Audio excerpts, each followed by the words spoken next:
Hello friends and students, welcome back to spotlight अकॅडमीमध्ये आपल्या सर्वांचं मी चंचल स्वागत करत आहे. आजचा जो व्हिडिओ आहे तो व्हिडिओ आहे आपला जी केशी संबंधित, ज्याच्यामध्ये की जनरल नॉलेज आहे आणि त्याचं बेसिक आहे. बेसिक असं आहे की त्याचं मूळ कुठे, त्याची सुरुवात कशी झाली, उद्देश काय आहे, तर ह्या छोट्या छोट्या गोष्टी आपण त्या पॉईंट्समध्ये क्लिअर करणार आहोत. तर आजचा टॉपिक आहे पद्म पुरस्कार. आपण पद्म पुरस्कार आता लेटेस्ट 2026चे देण्यात दुसरा टप्पा पार पडलेला आहे. त्या बेसिसवर आपण पद्म पुरस्कार म्हणजे काय, त्याचा उद्देश काय, कोण देतं, कुठे देतं, नेमकं कोणाच्यातर्फे दिलं जातं, हे सर्व गोष्टींची माहिती आपण पाहणार आहोत. तर व्हिडिओ स्किप करू नका, शेवटपर्यंत बघा. व्हिडिओ आवडला तर नक्की लाईक शेअर करा, चॅनलवर नवीन असाल तर प्लीज सबस्क्राईब करा. चला तर मग सुरू करू. तर बघा, या ठिकाणी हा जे पद्म पुरस्कार आहे, या पद्म पुरस्कारामध्ये बघा, हा भारताच्या सर्वोच्च नागरी सन्मानांपैकी एक आहे.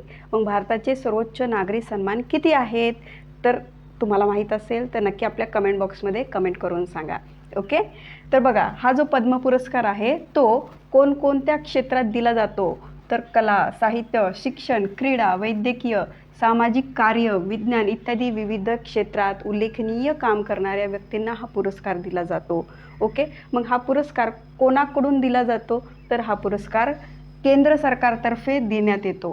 केंद्र सरकारकडून गौरविण्यात येत असतो. तर ह्या पुरस्काराची जी घोषणा आहे ती कुठे होत असते, तर दरवर्षी प्रजासत्ताक दिनाच्या म्हणजे 26 जानेवारीच्या पूर्वसंध्येला या पुरस्काराची घोषणा होत असते. मग हा जो पद्म पुरस्कार आहे हा कुठे दिला जातो आणि कोणाच्या हस्ते दिला जातो, तर लक्षात घ्या, खूप महत्त्वाचा पॉईंट आहे. हा राष्ट्रपती भवनामध्ये दिला जातो पुरस्कार आणि राष्ट्रपतींच्या हस्ते दिला जातो. ओके. पद्म पुरस्कार. मग लक्षात ठेवा की पद्म पुरस्काराची जी विभागणी आहे ती 3 श्रेणीमध्ये केलेली आहे. हे सर्व वैशिष्ट्ये परीक्षेमध्ये विचारून झालेली आहेत वन लायनरमध्ये. ओके. इथेही एक वन लायनर तयार होतं की पद्म पुरस्काराच्या विभागणी किती श्रेणींमध्ये आहे, तर तुम्हाला माहीत असणं गरजेचं आहे की पद्म पुरस्काराची विभागणी 3 श्रेणींमध्ये विभागलेली आहे. कोणकोणत्या, तर पद्मविभूषण, पद्मभूषण आणि पद्मश्री असे 3 श्रेणी आहेत. आता बघूयात ह्या 3 श्रेणींमध्ये कशा पद्धतीनं दिलं जातं, का दिलं जातं ते. ओके. तर पहिला आहे पद्मविभूषण. पद्मविभूषण हा देशातील दुसरा सर्वोच्च नागरी सन्मान आहे. ओके, लक्षात घ्या, दुसरा सर्वोच्च नागरी सन्मान आहे हा. मग या ठिकाणी एक प्रश्न तयार होतो की देशातील पहिला सर्वोच्च नागरी सन्मान कोणता आहे, तुम्हाला माहीत आहे का, कमेंट बॉक्समध्ये कमेंट करून सांगा. खूप सोपा आहे. मग हा जो पद्मविभूषण आहे तो दुसरा सर्वोच्च नागरी सन्मान आहे. कोणाला दिला जातो, तर असामान्य व उत्कृष्ट सेवेसाठी हा पद्मविभूषण दिला जातो. ओके. दुसरा आहे पद्मभूषण. पद्मभूषण हा देशातील तिसरा सर्वोच्च नागरी सन्मान आहे. लक्षात ठेवा, महत्त्वाचा पॉईंट आहे. पद्मभूषण हा तिसरा सर्वोच्च नागरी सन्मान आहे. कोणाला दिला जातो, तर उच्च कोटीच्या विशिष्ट सेवेसाठी हा दिला जातो. ओके. तिसरा आहे पद्मश्री. पद्मश्रीबद्दल काय आहे, तर पद्मश्री हा चौथा नागरी सर्वोच्च सन्मान आहे. ओके. कोणाला दिला जातो, तर लक्षात ठेवा, विविध क्षेत्रांमध्ये विशिष्ट सेवेसाठी हा पद्मश्री पुरस्कार दिला जातो. मग विविध क्षेत्र कोणती आहेत, कला, साहित्य, शिक्षण, क्रीडा, वैद्यकीय, सामाजिक कार्य, विज्ञान इत्यादी क्षेत्रांमध्ये उल्लेखनीय कार्य करणाऱ्या व्यक्तींना हा पुरस्कार दिला जातो. तर असे हे पद्म पुरस्काराच्या 3 श्रेणींमध्ये विभागलेलं आहे. या पद्म पुरस्काराचं वैशिष्ट्य काय आहे, तर लक्षात ठेवा, यामध्ये रोख रक्कम नसते, यामध्ये पैसे दिले जात नाहीत. तर या ठिकाणी राष्ट्रपतींच्या स्वाक्षरीचं प्रमाणपत्र दिलं जातं आणि एक पदक दिलं जातं. हे या पद्म पुरस्काराचं वैशिष्ट्य आहे. ओके. आता या पद्म पुरस्कार 2026चे पद्म पुरस्कार कोणाकोणाला दिले, तर हे आपण पाहणार आहोत. त्याच्यामुळे व्हिडिओ स्किप करू नका, शेवटपर्यंत बघा. व्हिडिओ आवडला तर नक्की लाईक शेअर करा, चॅनलवर नवीन असाल तर प्लीज सबस्क्राईब करा. तर या पद्म पुरस्कारामध्ये नामांकन कशा पद्धतीने केलं जातं, निवड प्रक्रिया कशा पद्धतीनं असते आणि त्याचा इतिहास नेमका काय आहे, हे आपण थोडक्यात आणि ऑब्जेक्टिव्हमध्ये पाहणार आहोत. त्याच्यामुळे व्हिडिओ स्किप करू नका, शेवटपर्यंत बघा. सर्वप्रथम बघूया नामांकन. मग नामांकन कोण करू शकतं पद्म पुरस्कारासाठी, तर या ठिकाणी लक्षात घ्या, हा जो पद्म पुरस्कार आहे याला जनता पद्म सुद्धा म्हटलं जातं. जनता पद्म म्हणून पण ओळखतात. का, तर कोणताही सामान्य नागरिक किंवा संस्था किंवा व्यक्ती ज्याने काही विशिष्ट कार्य केलेलं आहे असं स्वतःला तिथं नामांकित करू शकतो. पद्म पुरस्कारासाठी. ओके. आता यामध्ये हा पद्म पुरस्काराचा इतिहास काय सांगतो तर भारत सरकारने 1954मध्ये भारतरत्न आणि पद्मविभूषण असे 2 नागरी पुरस्कार निर्माण केले होते.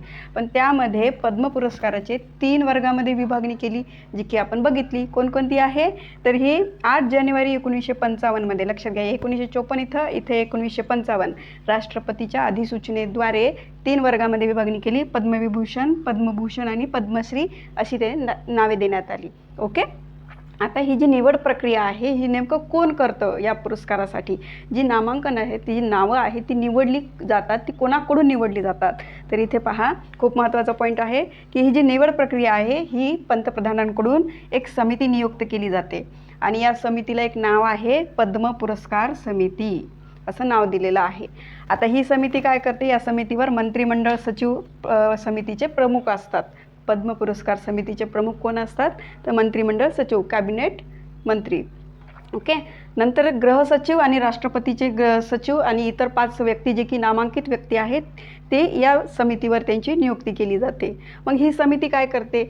नावे गोळा करते, अशी नावे गोळा करते ज्यांनी की विशिष्ट कार्यामध्ये विशिष्ट योगदान दिलेलं आहे. तर त्या ठिकाणी मग त्या नावांवर ते नावं कुठे पाठवली जातात तर ती नावे पाठवली जातात पंतप्रधान व राष्ट्रपतींच्या मान्यतेसाठी पाठवली जातात आणि त्यांची मान्यता मिळाल्यानंतर हे पद्म पुरस्कार त्या व्यक्तीला दिला जातो. लक्षात ठेवा, खूप महत्त्वाचा पॉईंट आहे. हा जो पद्म पुरस्कार आहे तो भारतीय नागरिकांना तर दिलाच जातो, क्वचित प्रमाणामध्ये परदेशी नागरिकांना सुद्धा हा पुरस्कार दिला जातो. ही बेसिक माहिती आहे आपल्या पद्म पुरस्काराची. पण आता 2026चे जे पुरस्कार आहेत पद्म पुरस्कार जे की दुसऱ्या टप्प्यामध्ये पार पडलेले आहेत त्याबद्दल आता आपण माहिती घेऊयात. ओके. तर तुम्हाला हा व्हिडिओ आवडत असेल किंवा यामध्ये काही डाऊट येत असेल तर नक्की आपल्या कमेंट बॉक्समध्ये तुम्ही कमेंट करून सांगू शकता किंवा तुमच्या आवडीचा एखादा टॉपिक असेल तर तोही तुम्ही आपल्या कमेंट बॉक्समध्ये कमेंट करून सांगू शकता. त्यावर आधारित व्हिडिओ बनवण्याचा नक्की प्रयत्न केला जाईल. बघूयात आपण 2026चे पद्म पुरस्कार कोणाकोणाला देण्यात आले, त्याच्यामुळे व्हिडिओ स्किप करू नका. 2026चे पद्म पुरस्कार विजेते कोण कोण आहेत हे आपण बघूयात. तर यामध्ये बघा, हे जे एकूण पुरस्कार होते हे एकूण पद्म पुरस्कार 131 होते. यामध्ये महिला विजेते होते, 19 महिला विजेत्या होत्या आणि मरणोपरांत पुरस्कार 16 देण्यात आलेले आहेत. यामध्ये परदेशी म्हणजेच NRI आहेत एकूण 6. ओके. असं 131 पुरस्कार आहेत. त्यातले आपण महत्त्वाचे काही पुरस्काराची आणि व्यक्तींची नावे घेतलेली आहेत ज्याच्यामध्ये की आपल्याला परीक्षेमध्ये विचारले जाऊ शकतात आणि ते कोण्या क्षेत्रामध्येही आहेत तेही आपण इथे घेतलेलं आहे. तर यामध्ये बघा, पहिला आहे पद्मश्री पुरस्कार. हा पद्मश्री पुरस्कारामध्ये 3 आहेत नावं. रोहित शर्मा जो की क्रिकेट खेळतो त्याच्यामध्ये योगदान दिलं म्हणून, आणि दुसरं नाव आहे R माधवन जे की कला क्षेत्रामध्ये आहे. तिसरं नाव आहे सतीश शाह, कला क्षेत्रामध्ये. यांना मरणोपरांत पुरस्कार देण्यात आलेला आहे, सतीश शाह यांना. ओके. असे पद्मश्री पुरस्कारामध्ये ही 3 नावं आपल्याला महत्त्वाची पाहायला मिळतात. नेक्स्ट आहे पद्मभूषण पुरस्कार. पद्मभूषण पुरस्कारामध्ये बघा, अलका याज्ञिक यांना पुरस्कार दिला कला क्षेत्रामध्ये जे की महाराष्ट्राच्या आहेत. ओके. श्री मम्मुटी यांना पद्मभूषण पुरस्कार देण्यात आला कला क्षेत्रामध्ये. कुठले आहेत? केरळचे आहेत. आपण का घेतो हे सर्व कलामध्ये आणि केरळमध्ये ते कुठल्या राज्याचे आहेत तर लक्षात ठेवा, परीक्षेमध्ये हे सुद्धा विचारलं जातं की ते कुठल्या राज्याचे आहेत, कुठल्या स्थानातले आहेत. ओके. त्याच्यामुळे हे सुद्धा महत्त्वाचं आहे. नेक्स्ट आहे श्री उदय कोटक. ह्यांचं जे क्षेत्र आहे ते व्यापार व उद्योग क्षेत्र आहे. लक्षात ठेवा, हे सुद्धा महाराष्ट्राचे आहेत. नेक्स्ट आहे श्री विजय अमृतराज, खेळासाठी दिलेलं आहे, USA आहेत. ओके. नेक्स्ट आहे श्री भगतसिंह कोश्यारी, सार्वजनिक कामकाजमध्ये देण्यात आलेला आहे, उत्तराखंडचे आहेत हे. नेक्स्ट पद्मभूषण पुरस्कार आहे श्री पियुष पांडे, कला क्षेत्रासाठी देण्यात आलेला आहे, मरणोपरांत देण्यात आलेला आहे. नेक्स्ट आहे श्री शिबू सोरेन, हे सार्वजनिक कामकाजासाठी देण्यात आलेलं आहे, झारखंडचे आहेत आणि यांनासुद्धा मरणोपरांत हा पद्मभूषण पुरस्कार देण्यात आलेला आहे. हे काही महत्त्वाचे पुरस्कार विजेते आहेत जे की 2026मध्ये देण्यात आलेले आहेत आणि तुम्हाला कोणत्याही स्पर्धा परीक्षेमध्ये हे अशी नावे आहेत जी की विचारली जाऊ शकतात, त्यांचं स्थान विचारलं जाऊ शकतं, त्यांचं क्षेत्र विचारलं जाऊ शकतं. त्याच्यामुळे ही नावे खूप महत्त्वाची आहेत. तुम्ही तुमच्या नोटबुकमध्ये लिहून ठेवा किंवा एक स्क्रीनशॉट जरी घेतला तरीही तुम्हाला उपयोगी पडणार आहे. ओके. आय होप तुम्हाला हा व्हिडिओ आवडला आहे अशी मी आशा करते जर तुम्हाला असेच नवनवीन व्हिडिओज पाहिजे असतील तर तसं आपल्या कमेंट बॉक्समध्ये तुम्ही कमेंट करून सांगा. आणि जर तुम्हाला हा व्हिडिओ आवडला असेल किंवा या व्हिडिओमध्ये काही डाऊट असेल तर या माहितीमध्ये काही डाऊट येत असेल तर नक्की आपल्या कमेंट बॉक्समध्ये तुम्ही कमेंट करून सांगू शकता. आणि जर आवडला असेल तर नक्की लाईक शेअर करा आणि नवनवीन व्हिडिओज मिळवण्यासाठी आपल्या चॅनलला सबस्क्राईब करा, जेणेकरून तुम्हाला असेच नवनवीन टॉपिक लवकरात लवकर मिळत राहतील.